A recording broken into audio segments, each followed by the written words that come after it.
O vídeo já vai começar, mas antes, não se esqueça de se inscrever neste canal e ativar as nossas notificações.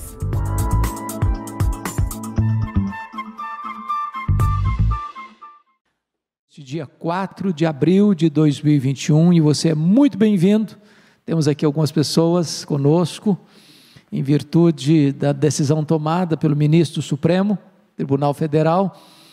E você que está aí na sua casa, você que está aí no seu escritório, ou quem sabe até mesmo num leito de hospital, você é muito bem-vindo.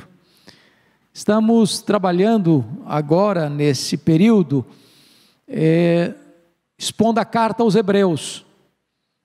A carta aos Hebreus, considero a chave hermenêutica da Bíblia. Talvez o livro mais importante da Bíblia para você entender esta conexão entre o Antigo e o Novo Testamento. Esta carta é aquela que nos faz compreender tudo aquilo que Deus fez no Antigo Testamento, como promessa, como sombra, para apontar para a realidade que se cumpriu em Cristo Jesus. Por isso que os estudiosos chamaram Hebreus do quinto evangelho, porque na verdade os 4 evangelhos descrevem a obra de Cristo aqui na terra, a seu nascimento, a sua vida, os seus ensinos, os seus milagres, a sua morte, a sua ressurreição. Mas Hebreus aponta para nós o ministério que Cristo continua realizando no céu, como nosso grande sumo sacerdote. Hoje eu quero convidar você para ler comigo o texto de Hebreus, capítulo 3, versículos 7 a 19. É o texto que nós vamos expor nesta manhã.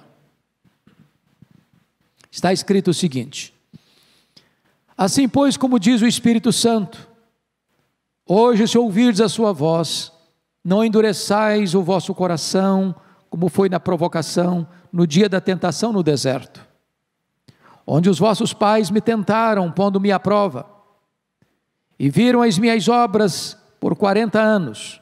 Por isso me indignei contra essa geração e disse: estes sempre erraram no coração, eles também não conheceram os meus caminhos. Assim jurei na minha ira: não entrarão no meu descanso. Tende cuidado, irmãos, jamais aconteça haver em qualquer de vós perverso coração de incredulidade que vos afaste do Deus vivo. Pelo contrário, exortai-vos mutuamente cada dia, durante o tempo que se chama hoje, a fim de que nenhum de vós seja endurecido pelo engano do pecado. Porque nos temos tornado participantes de Cristo, se de fato guardarmos firme até o fim a confiança que desde o princípio tivemos, enquanto se diz: hoje, se ouvirdes a sua voz, não endureçais o vosso coração como foi na provocação. Ora, quais os que, tendo ouvido, se rebelaram? Não foram de fato todos os que saíram do Egito por intermédio de Moisés? E contra quem se indignou por 40 anos? Não foi contra os que pecaram, cujos cadáveres caíram no deserto? E contra quem jurou que não entrariam no seu descanso, senão contra os que foram desobedientes? Vemos, pois, que não puderam entrar por causa da incredulidade. Bom, eu quero então tratar com vocês nesta manhã sobre o tema a ameaça da incredulidade.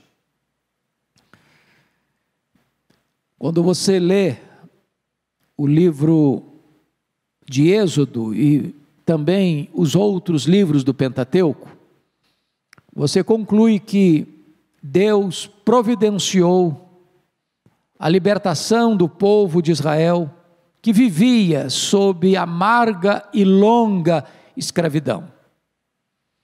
Deus enviou Moisés, Deus manifestou o seu poder, Deus desbancou as divindades do Egito, enviando 10 pragas, cada praga derrubando uma das divindades do panteão egípcio.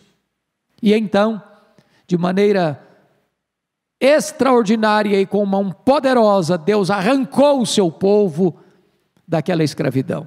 Entretanto, Esse povo, ao longo dos 40 anos do deserto, virou as costas para Deus, desobedeceu a Deus, endureceu o seu coração, rebelou-se contra Deus, reclamou e murmurou contra Deus, não demonstrou nenhuma gratidão a Deus, fabricou um bezerro de ouro para adorá-lo, virando as costas rebeldemente contra Deus. E então, em virtude da sua incredulidade, Deus jurou na sua ira, que aqueles que saíram do Egito, e precisa afirmar que eram 600 mil homens, fora mulheres, crianças, portanto um total aproximado de 2 milhões de pessoas, toda essa geração que se rebelou contra Deus, por causa da sua incredulidade, não entrou na terra prometida. De 2 milhões de pessoas, só 2 pessoas entraram, Josué e Calebe. Todos os demais morreram no deserto, por causa da sua incredulidade. Por isso, o autor aos Hebreus está fazendo uma conexão desse fato histórico com o que estava acontecendo com a igreja no primeiro século. Por que Hebreus escreveu esta carta? Por que o autor escreveu esta carta aos Hebreus?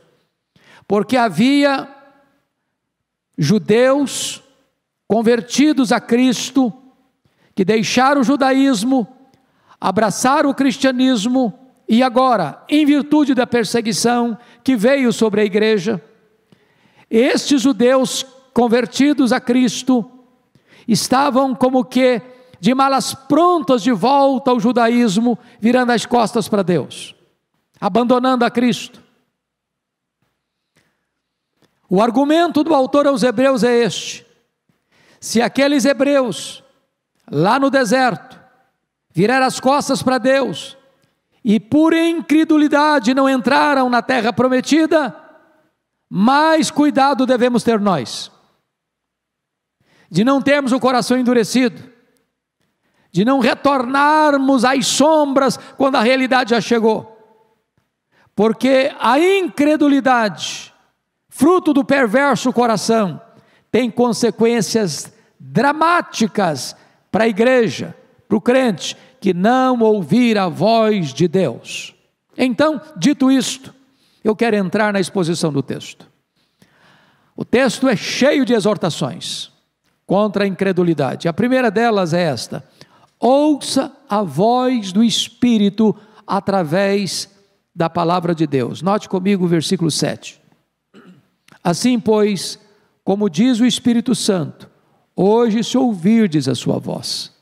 Tem muita gente hoje, de forma mística, querendo ouvir a voz de Deus, querendo escutar Deus, correndo atrás de gurus espirituais, correndo atrás de supostos profetas, para ouvir novidades, como se essas pessoas tivessem uma linha de comunicação direta com Deus, à parte das Escrituras.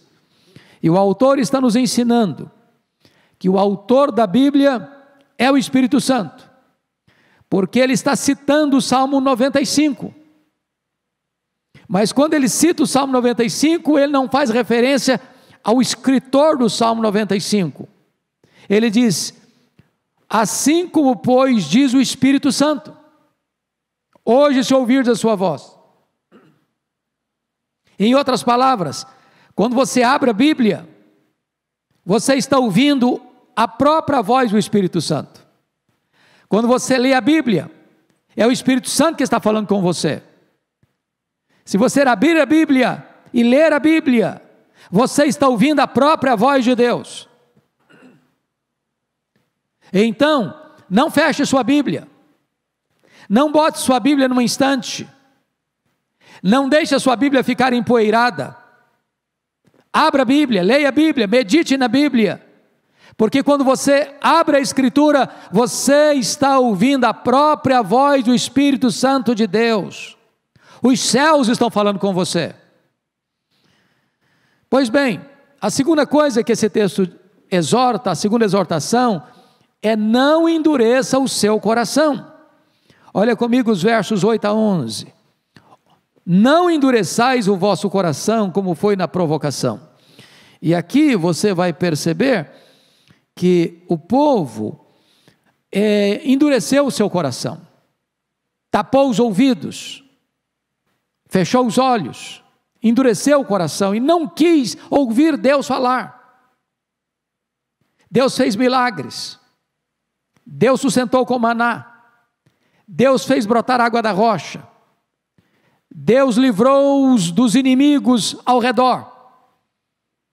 40 anos a roupa não envelheceu no corpo, 40 anos caminhando por um deserto pedregoso, a sandália não envelheceu no pé. Milagres após milagres, providências após providências, cuidado após cuidado. Mesmo assim, esse povo endureceu o coração. Então, eu gostaria de olhar com você algumas coisas aqui. Primeiro, o pecado é uma ofensa contra Deus. Versos 8 e 9. Não endureçais o vosso coração, como foi na provocação, no dia da tentação no deserto, onde os vossos pais me tentaram, pondo-me à prova. Todo pecado é uma rebelião contra Deus. É colocar Deus à prova. É pagar o bem com o mal. Deus abençoa, o povo desobedece. Deus dá sustento, o povo é ingrato. Deus liberta dos inimigos, o povo não agradece. Deus salva o povo com mão poderosa, o povo fabrica um bezerro para adorá-lo. Então o pecado é uma rebelião contra Deus. É um atentado contra Deus. Desculpe da expressão, é um tapa na cara de Deus. É uma cusparada no rosto de Deus. É não reconhecer Deus como a fonte de toda dádiva, de toda boa dádiva. É provocação, é tentação, é pôr o Senhor à prova. Mas veja comigo o verso 10, que o pecado é uma ingratidão a Deus. Olha comigo. E viram as minhas obras por 40 anos. Por isso me indignei contra essa geração e disse: estes sempre erraram no coração, eles também não reconheceram os meus caminhos.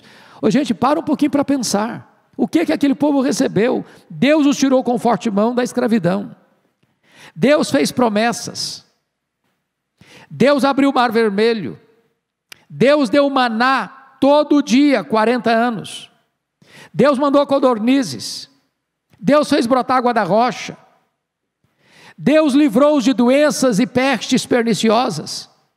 Deus livrou-os de nações inimigas. Deus fez tanta coisa boa para eles, e eles não reconheceram, e eles foram ingratos.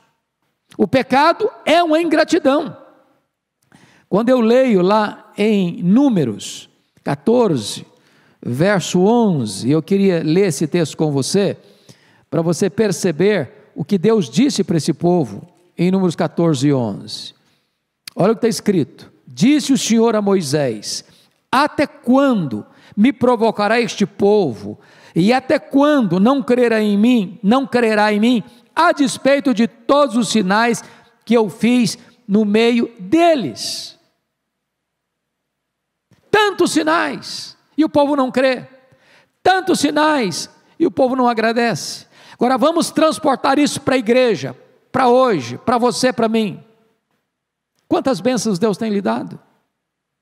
Ele quem preserva a sua vida. Ele quem lhe dá o fôlego. Ele quem lhe dá a saúde. Ele quem lhe dá a inteligência. Ele quem lhe dá o perdão dos pecados. Ele quem lhe dá a redenção. Ele quem lhe dá a família. Ele quem lhe dá o trabalho. Ele quem lhe dá o sustento. Ele quem lhe dá a prosperidade. Ele quem lhe dá todas as dádivas boas. Como você tem reagido a tudo isso? Você tem sido grato a Deus? Diante dos poderosos feitos de Deus na sua vida, na sua família? Como você reage a isso? Terceiro, o pecado atrai a ira de Deus. Olha comigo o verso 10 e 11 ainda. Por isso me indignei contra essa geração e disse: estes sempre erraram no coração, eles também não reconheceram ou conheceram os meus caminhos, assim jurei na minha ira, não entrarão no meu descanso. Deus é santo, Deus é justo, e Deus não pode reagir ao pecado com benevolência. Deus não pode se agradar do pecado. O pecado é maligníssimo, e ele nos priva do maior privilégio, que é a presença de Deus. O pecado faz separação entre nós e Deus, de tal maneira que o pecado provoca a ira de Deus. Mas mais do que isso, o pecado é uma resistência deliberada e contínua contra Deus, porque é isso que diz o verso 10, parte B. Por isso me indignei contra essa geração e disse: estes sempre erraram no coração, sempre erraram no coração. Olha aí, eles também não conheceram os meus caminhos. Não é uma rebelião temporária, pontual, num dado momento, numa dada circunstância, mas é uma resistência, uma desobediência crônica, contumaz, constante, sempre errar no coração. Deus abençoa e eles não agradecem, Deus livra e eles não honram a Deus, Deus sustenta e eles não agradecem. Em outras palavras, o coração está sempre rebelado contra aquele que é a fonte de toda a bênção para o povo. Mas mais ainda, o pecado priva as pessoas de benefícios maravilhosos, porque Deus então vai dizer no verso 11: eu jurei na minha ira, não entrarão no meu descanso. Eu vou tratar disso daqui a pouquinho com mais vagar. Então vamos ver aí a terceira exortação. A primeira delas é: ouça a voz do Espírito, através das Escrituras. A segunda exortação é: não endureça o seu coração. A terceira exortação é: não se renda à incredulidade. Primeiro, olha comigo o verso 12, parte A: acautele-se contra a incredulidade. Tende cuidado, irmãos, jamais aconteça haver em qualquer de vós perverso coração de incredulidade que vos afaste do Deus vivo. Porque ele está dizendo assim: cuidado, acautele-se, vigie, preste atenção. A incredulidade é uma coisa que quer pegar a gente como que numa arapuca, numa armadilha. Então acautele-se. É isso que ele está dizendo. Fique atento, tende cuidado, irmãos, para que jamais haja em qualquer de vós perverso coração de incredulidade. Essa incredulidade, irmãos, não é dizer eu não acredito em Deus, não. É de você não ver a mão de Deus nas providências, no cuidado, no sustento, na proteção, nas bênçãos que você recebe. Você está vivendo como se tudo dependesse de você, como se você vivesse por você, como se você tivesse saúde por você, como se a inteligência você recebesse de você mesmo, por você mesmo, que tudo que você tem e tudo que você experimenta e usufrui é da sua própria mão, e não ver Deus, e não reconhecer Deus, e não agradecer a Deus, e não glorificar a Deus. Como disse Paulo lá em Atenas: porque nele vivemos, nos movemos e existimos, ele que nos dá a vida, a respiração e tudo mais. Cuidado para você não deixar de tributar a Deus toda a honra devida ao seu nome, por tudo aquilo que Ele faz, tudo aquilo que você recebe.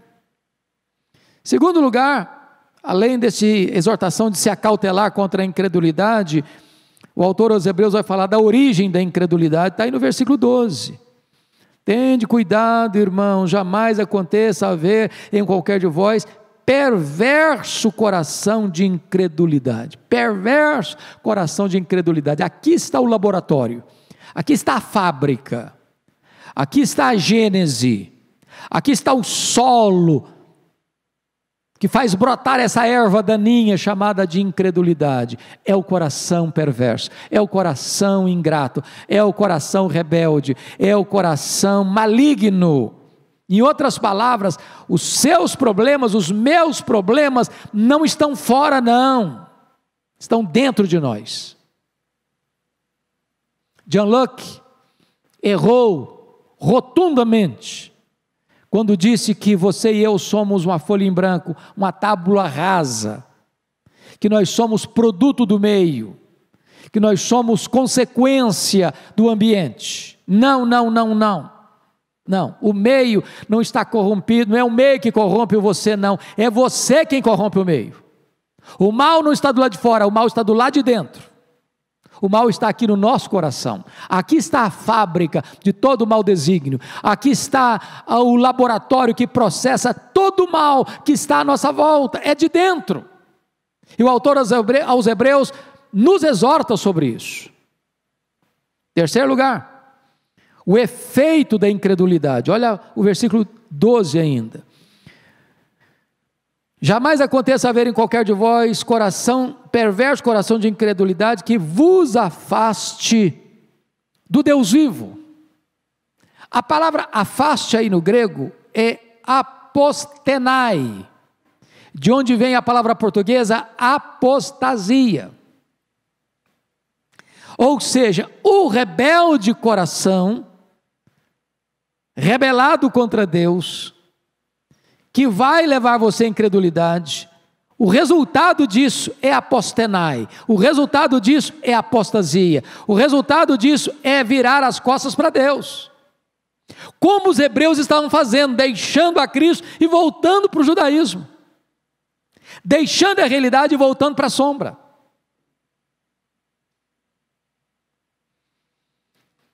Mas aqui está a ameaça da incredulidade no versículo 13, a parte B, a fim de que nenhum de vós seja endurecido pelo engano do pecado. Agora preste atenção que aqui é um passo maior, que é o endurecimento, e essa palavra endurecimento aqui é a mesma palavra para aquilo que dá em você às vezes um calo, né? Que às vezes dá no pé. E eu sofro com um calozinho no pé há anos. Já fiz até a cirurgia, brota de novo, brota de novo, brota de novo. E quando ele está crescido, se eu piso numa areiazinha que vai direto nele, eu vejo estrelas. Calo é uma coisa que brota. E ele está dizendo que pode existir, numa linguagem figurada, esse calo no coração. Essa insensibilidade no coração. Essa incapacidade de você perder essa sensibilidade a ouvir a voz de Deus. E eu vou lhes dizer algo muito solene agora. Não tem nada mais perigoso do que você se acostumar de tal maneira com o sagrado, que isso já não mexe mais com você. Aquele povo vivia com o sagrado todo dia, milagre todo dia, vinha maná todo dia, água brotava da rocha todo dia. Você já pensou, e quando eu ando por esse deserto, que eles saíram, primeiro o deserto do Saara, depois o deserto do Sinai, passa por lá, ande por lá, não é deserto de areia fina não, é de pedra, e se você botar um sapato novo, e andar um dia nesse lugar, no final do dia você pode jogar o sapato fora, já estragou. Eles andaram 40 anos, e as sandálias não envelheceram, e eles usaram uma roupa 40 anos, porque não tinha loja para comprar roupa no deserto, e a roupa não se gastou, e eles andaram 40 anos, tiveram comida, tiveram roupa, tiveram calçado, tiveram água, tiveram um livramento, tiveram manifestação da glória de Deus entre eles. E o coração foi se acostumando com aquilo. De repente aquilo era normal para eles. De repente aquilo não fazia mais significado para eles. De repente aquilo não mexia mais com eles. Sabe o que foi acontecendo? Uma espécie de endurecimento progressivo. De repente uma crosta no coração. A palavra de Deus batia e voltava. E eles não escutavam mais a voz de Deus. É isso que o autor está nos advertindo. Cuidado, para que o seu coração não endureça.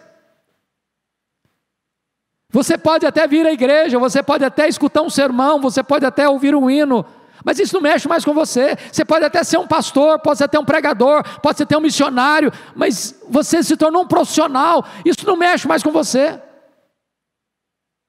E a advertência é esta, é a ameaça da incredulidade é essa, é o coração ficar endurecido. Agora, o autor aos Hebreus vai mostrar para nós, bendito seja Deus, o antídoto contra a incredulidade. Qual o primeiro antídoto? Qual o primeiro remédio? Olha o versículo 13, a parte A. Exortação mútua. Pelo contrário, exortai-vos mutuamente cada dia durante o tempo que se chama hoje. Igreja é um corpo, igreja é uma família. Não espere que as exortações todas procedam do púlpito da sua igreja. Você é um ministro de Deus. Você é um cooperador com Deus. Você está ricamente habilitado para chegar ao seu irmão e dizer: meu irmão, cuidado, meu irmão, observe isso, meu irmão, abra os olhos, meu irmão, olha o caminho que você está escolhendo, meu irmão, olha a estrada que você está andando, meu irmão, cuidado, advirta todo dia, cuide um dos outros, exorte uns aos outros, porque quem adverte, ama, quem exorta, cuida, quem alerta o outro, ama. Nós temos que cuidar uns dos outros, velar uns pelos outros, advertir uns aos outros, exortar uns aos outros em amor. Mas precisamos fazer isso.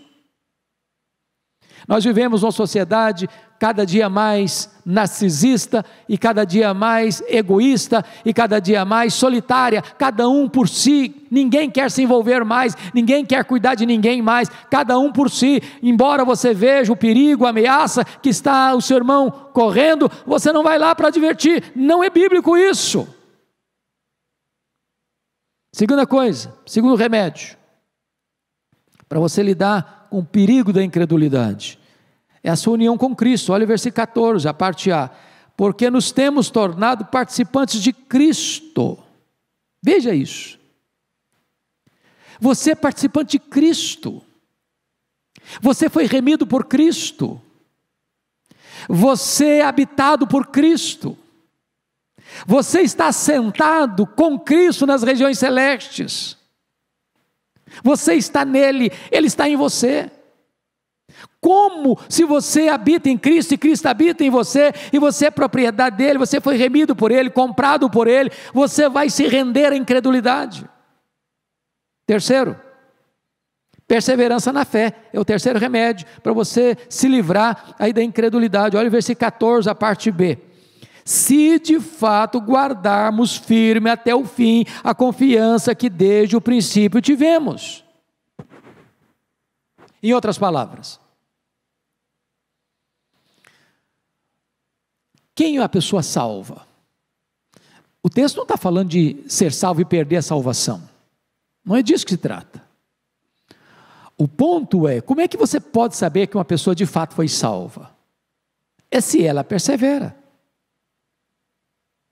A pessoa que apenas ouviu, apenas escutou, ou apenas tem uma fé formal, ou apenas tem uma profissão religiosa formal, ou apenas é membro de uma igreja e tem seu nome no hall de membros da igreja, mas nunca nasceu de novo, nunca foi convertido, nunca foi justificado, nunca teve o seu nome no livro da vida, esta pessoa não vai perseverar. Num dado momento ela vai virar as costas. A evidência da salvação é a perseverança. Deus nos salva do pecado e não no pecado. Quem faz provisão para o pecado, quem ama o pecado, quem quer continuar no pecado, quem pratica o pecado, quem não se arrepende do pecado, está dando uma evidência clara que nunca foi salvo. Então é a perseverança na fé. O que está escrito aí no capítulo 3:6 também. Cristo, porém, como filho em sua casa, a qual casa somos nós, se guardarmos firme até ao fim, a ousadia e a exultação da esperança. Então note isso, perseverança. Bom, mas eu quero concluir.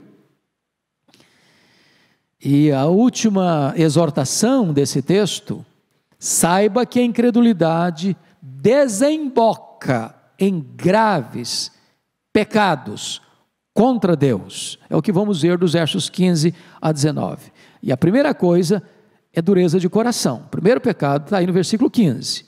Enquanto se diz, hoje, se ouvirmos a sua voz, não endureçais o vosso coração, como foi na provocação. Veja você que isso é tão forte no autor sagrado, no escritor sagrado, que ele repete o texto. Ele disse a mesma coisa lá no versículo 8, não endureçais o vosso coração, e aí repete de novo, hoje se ouvirmos a sua voz, não endureçais o vosso coração. Estou exortando, estou falando de novo, cuidado,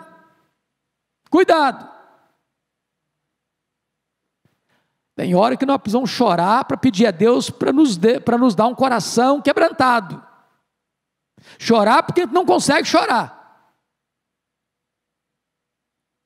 coração precisa estar quebrantado, é esse coração que Deus não rejeita. Segundo problema, rebeldia contra Deus. Olha o versículo 16, ora, quais os que tendo ouvido se rebelaram? Não foram de fato todos os que saíram do Egito por intermédio de Moisés? Irmãos, isso é espantoso, chocante. Se você perceber, aquele deserto transformou-se no maior cemitério da história. 2 milhões de pessoas morreram em 40 anos. 2 milhões. Toda aquela geração que saiu do Egito morreu. Causa, mortes, atestado de óbito, incredulidade. Já pensaram nisso? Incredulidade. Não foi Covid, não foi câncer, não foi ataque cardíaco, não foi problema renal, não foi AVC, atestado de óbito, 2 milhões, incredulidade, porque eles se rebelaram contra Deus, rebeldia contra Deus. Terceiro pecado grave que a incredulidade produz, versículo 17, e contra quem se indignou por 40 anos, não foi contra os que pecaram, cujos cadáveres caíram no deserto? A ideia aqui é que a incredulidade leva você a pecar contra Deus, deliberadamente. Pecado é transgressão da lei. Pecado é quando você diz, eu não quero, esse caminho não serve para mim, é desviar do caminho, é errar o alvo, é rebeldia, é ingratidão. E o texto está dizendo que todos os que pecaram contra Deus foram sepultados no deserto. Quarto problema, gerado pela incredulidade, versículo 18, desobediência. E contra quem jurou que não entrariam no seu descanso, senão contra os que foram desobedientes. Deus dá uma ordem e esta ordem não é cumprida. Deus dá uma orientação, essa orientação não é seguida. Deus dá uma palavra, esta palavra não é ouvida. Desobediência. Deliberada, consciente. Contra aquele que os libertou, os sustentou, os guiou, os protegeu. Mas finalmente, o grave problema da incredulidade é que a incredulidade priva a pessoa do descanso prometido por Deus. Olha o verso 19. Vemos, pois, que não puderam entrar por causa da incredulidade. Entrar aonde? Na terra prometida, em Canaã. Eles foram, alguns deles, até o limiar, como Moisés, o próprio líder, que lá do Monte Nebo, que fica na Jordânia hoje, e você olha do Monte Nebo e você avista até Jerusalém, você avista toda a Campina do Jordão, você avista Jericó, a primeira cidade que eles conquistaram, e ele não entrou, porque chegou um momento que o próprio líder, que liderou esse povo, Deus disse para ele falar a rocha, ele feriu a rocha, ele diz: você não vai entrar também. E apenas 2 homens entraram. Quais homens? Josué e Calebe. Por quê? Porque lá atrás, há 40 anos, Deus, por permissão, concedeu que 12 príncipes fossem lá na terra para ver a terra. Não precisava ter feito isso, mas Deus permitiu que fizessem. E eles trouxeram os frutos da terra e disseram: a terra é boa, a terra mana leite e mel mesmo, tem frutos excelentes, mas a terra é povoada por gigantes, eles têm cidades fortificadas, aos olhos deles nós somos como que gafanhotos, aos nossos próprios olhos nós somos gafanhotos, é impossível entrar lá. Desses 12 espias, 10 deles deram um relatório negativo assim. Só Josué e Calebe disseram: eia, se Deus se agradar de nós, nós podemos. E aqueles que disseram que o que Deus prometeu era impossível de se cumprir, Deus prometeu, mas a promessa de Deus era completamente irreal, impossível, utópica. Deus prometeu uma coisa que nem ele, Deus, podia cumprir, porque não era possível conquistar aquela terra. E por causa da incredulidade deles, todos morreram naquele deserto. Só os 2 homens que disseram: nós podemos, se Deus se agradar de nós, nós podemos. Esses 2 entraram. Quem entrou na terra prometida foi a geração que nasceu no deserto, a segunda geração. Bom, é claro que isso, irmãos, é um fato histórico que aponta para uma verdade espiritual. Os israelitas iriam entrar numa terra, um território geográfico, a Canaã terrena. Porém, a incredulidade hoje pode privar as pessoas da Canaã celestial, da bem-aventurança eterna, do céu. Por quê? Porque a única condição para uma pessoa entrar no céu é fé, é crer no Senhor Jesus. Quem crê em mim, disse Jesus, tem a vida eterna. Quem crê pode apropriar-se da verdadeira Canaã, a Canaã celestial. Mas a incredulidade leva o homem a descrer que Jesus Cristo salva, que Jesus Cristo perdoa, que Jesus Cristo é a fonte da nossa salvação e que nele nós temos copiosa redenção.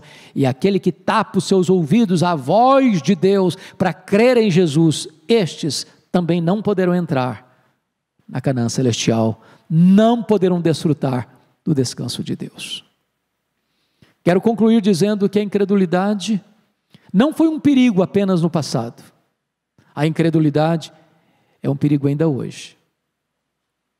Talvez muito mais hoje do que no passado, porque hoje é uma onda tão grande no mundo todo de ateísmo, no mundo todo uma onda de sincretismo, no mundo todo uma tentativa de desconstrução dos valores cristãos, no mundo todo hoje levando as pessoas a pensar que você não pode, no mundo plural, afirmar uma verdade singular, que só Jesus Cristo salva, só Jesus Cristo é o mediador entre Deus e os homens. Cuidado, muito cuidado, para que estas ondas de incredulidade à sua volta não endureçam o seu coração. Portanto, se hoje você está ouvindo a voz de Deus, não endureça o seu coração, se renda a Cristo e receba dele a vida eterna e se aproprie do descanso de Deus. Deus abençoe sua vida, Deus abençoe vocês, irmãos que estão conosco, e que Deus nos ajude a termos um coração crente e não um coração incrédulo. Amém.